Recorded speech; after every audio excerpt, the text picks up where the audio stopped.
próximo pré-candidato a fazer uso dos 15 minutos é o companheiro ministro da Educação, Fernando Haddad.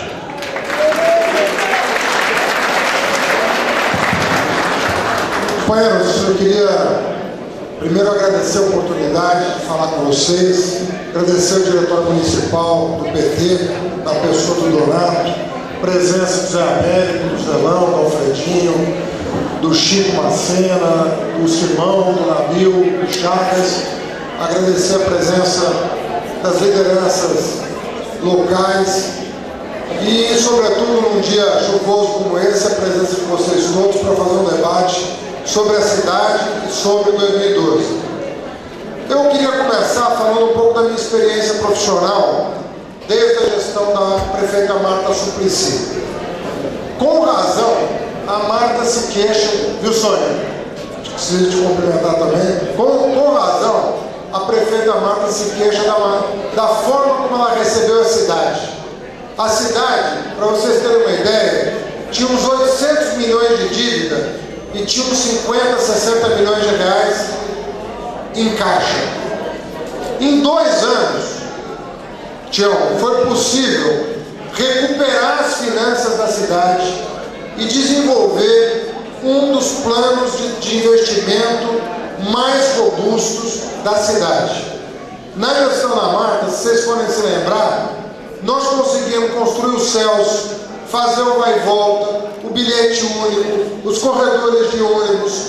Nós acabamos com o PAS e transformamos o PAS num sistema único de saúde público, leitos públicos, enfim, uniforme escolar.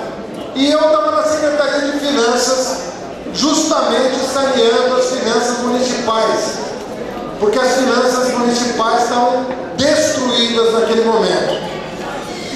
2 anos depois, o governo Lula me chamou para a área econômica lá no Ministério do Planejamento. A crise tinha mudado de endereço. Nós estávamos numa crise lá em Brasília. E quem não tinha dinheiro para investir naquele momento era o presidente Lula. A prefeita Marta já tinha dinheiro para investir.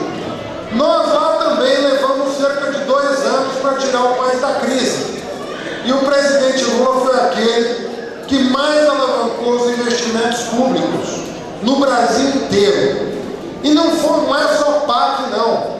Não é só infraestrutura, rodovia, ferrovia, hidrovia, portos, aeroportos, hidrelétricas, linhas de transmissão. Não é só PAC. O presidente Lula, Donato, triplicou o orçamento da educação. Triplicou. Foi o presidente que mais investiu em educação na história do país. É o presidente da educação. Nós, com esse dinheiro da educação, nós criamos o Fundeb e incluímos as creches, as pré-escolas e o ensino médio no Fundeb, que não estavam incluídos no Fundef, do Fernando Henrique. Incluímos no Fundeb. Criamos o Piso Nacional do Magistério. Construímos 126 campos universitários no país, 214 escolas técnicas. Nós já conveniamos mais de 4.000 creches e pré-escolas no Brasil inteiro. Aí eu respondo para o Miguel, se não me engano foi ele que falou, nenhuma em São Paulo, nenhum convênio em São Paulo. Estamos construindo 4.000 no Brasil, nenhuma em São Paulo. O que eu quero dizer com isso? O que eu quero dizer é o seguinte: quem olha para São Paulo, quem está passeando por São Paulo, quem está vendo São Paulo, está vendo uma melhoria da condição de vida do brasileiro em geral. O brasileiro em geral melhorou de renda e emprego no Brasil inteiro.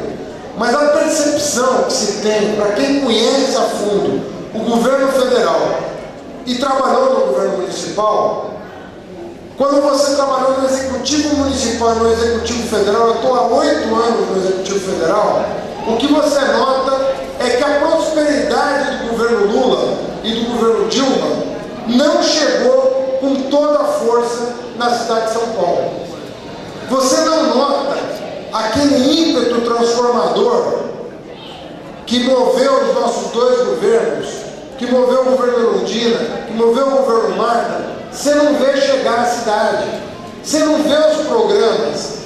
E não é educação só. Eu podia falar uma tarde sobre educação, né? A dificuldade de implantar a Unifesp Leste, a nossa federal da Zona Leste. Hoje nós anunciamos a vinda da Escola Técnica para Brasilândia, que é um projeto para construir 208 escolas técnicas em todo o país.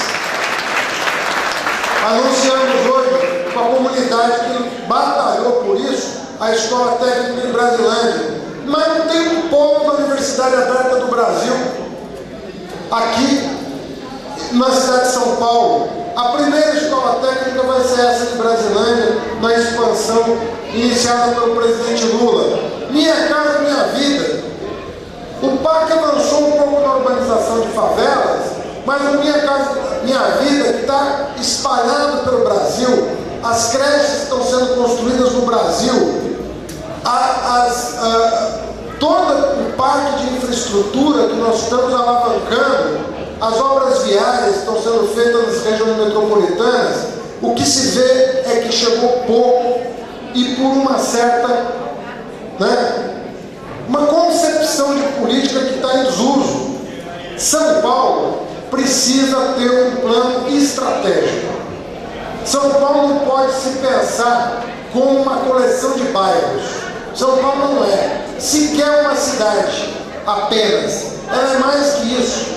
São Paulo está inserida numa região metropolitana que precisa ser liderada para transformar a realidade. O que nós vemos hoje é que muitos dos problemas de São Paulo estão sendo empurrados para a periferia e transbordando as fronteiras do município.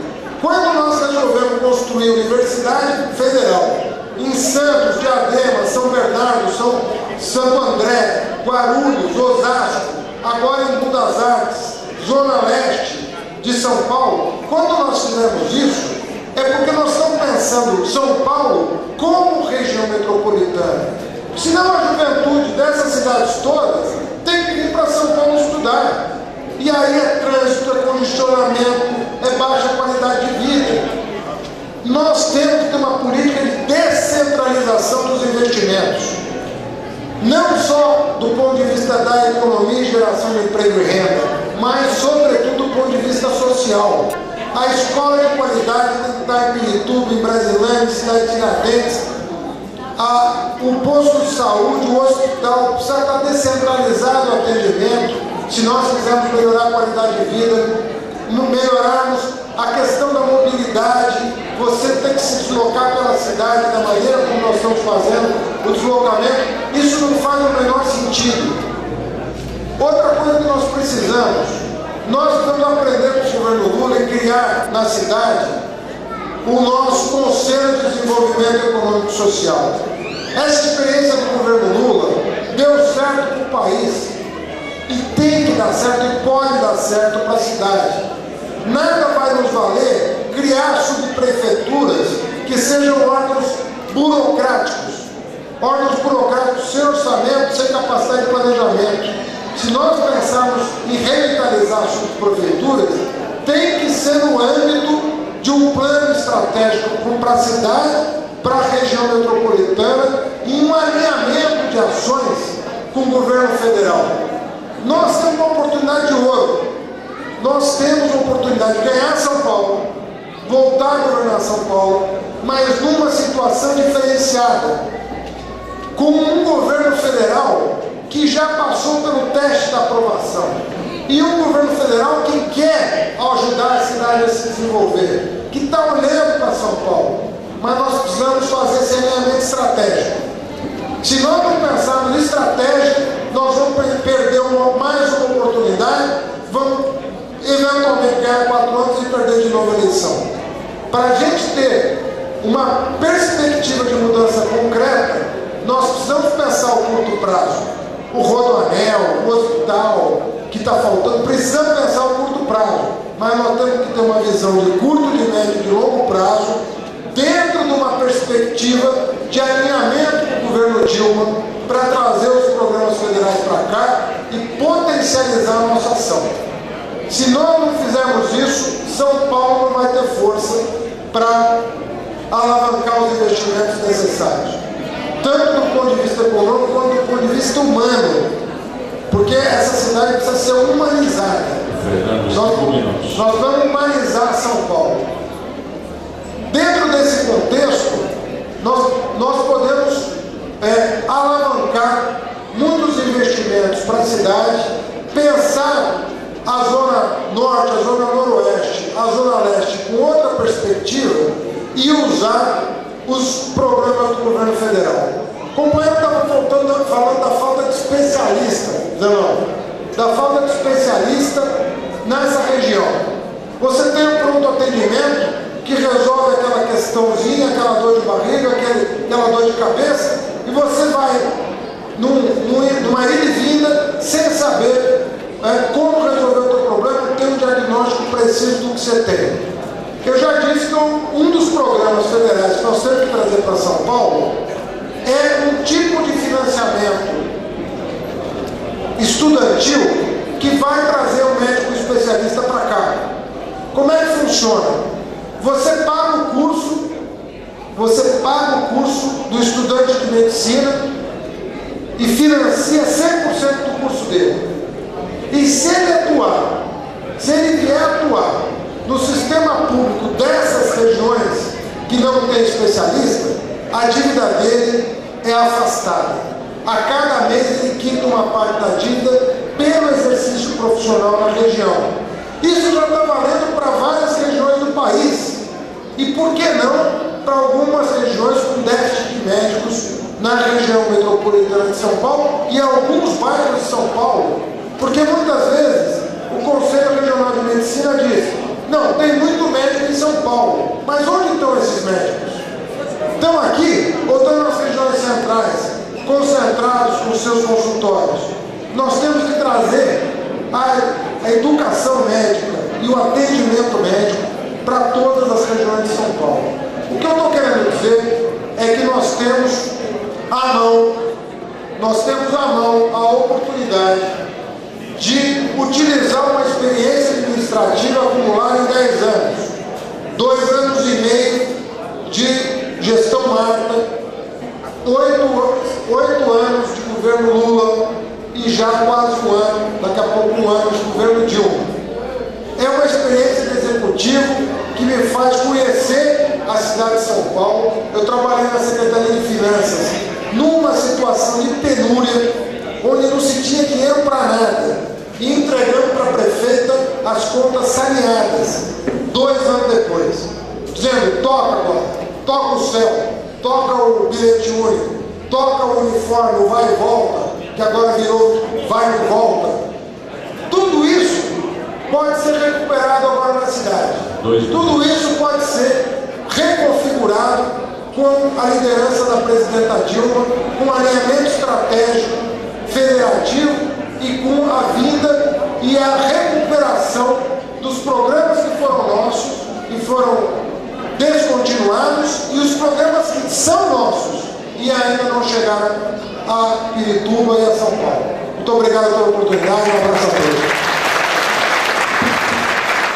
Obrigado, ministro.